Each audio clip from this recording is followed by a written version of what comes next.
The power of white privilege, we are told, is all but unlimited. It underlies all our institutions. It is responsible for all non-white shortcomings.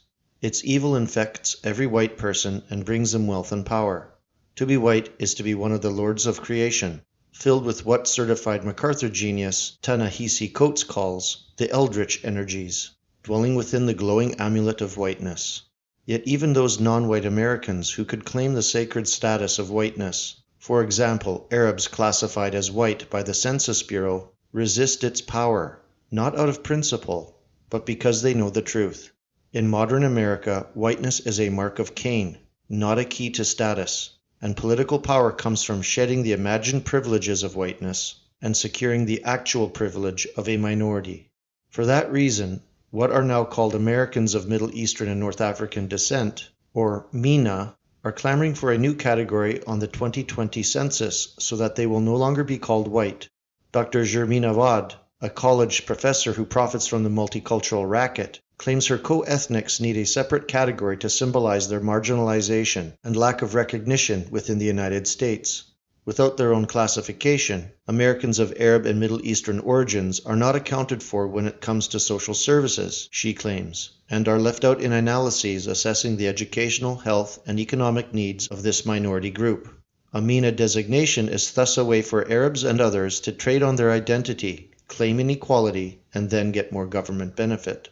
Similarly, Laura Zabib of Columbia University, in a column called "Stop Calling Me White, I Am Arab," demands a MENA class because being labeled white causes us to be underrepresented in advocacy efforts for minorities and to have a less cohesive lobbying voice. This argument is not only an implicit acknowledgement that whites cannot lobby for their own interests, but also confirms that the purpose of a MENA category would be to get public benefits and affirmative action.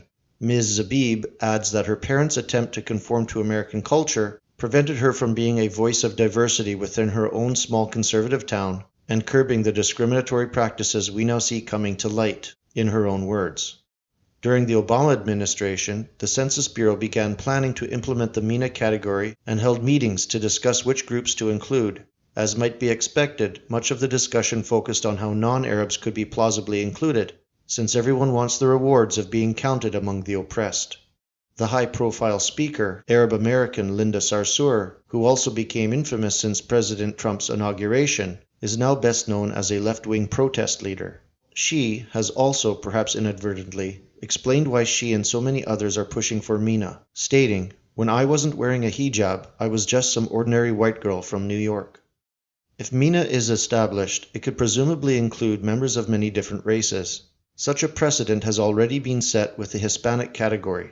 Ironically, the League of United Latin American Citizens, which was founded in 1929, had as one of its primary aims the categorization of Mexicans in the United States as whites. However, as it became more profitable to identify as non-white, priorities shifted. The Hispanic category that first appeared on the 1980 census was therefore in part a result of ethnic lobbying.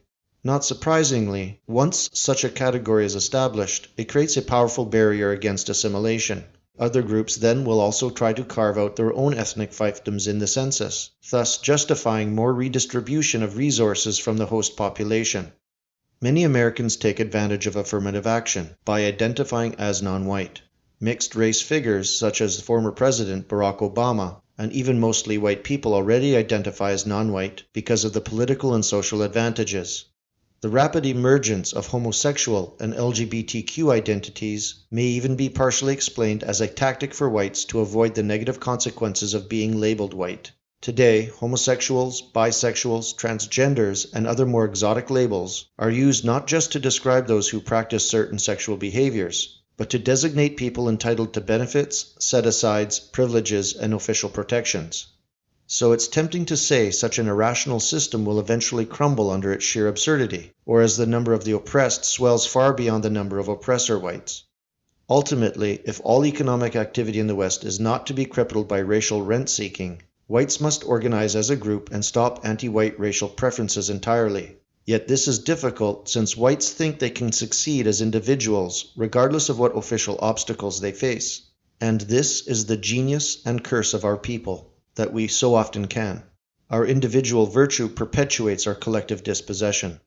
If there is a dark magic in whiteness, as Mr. Coates would have us think, it's the ability of European Americans to remain blind to their own subjugation.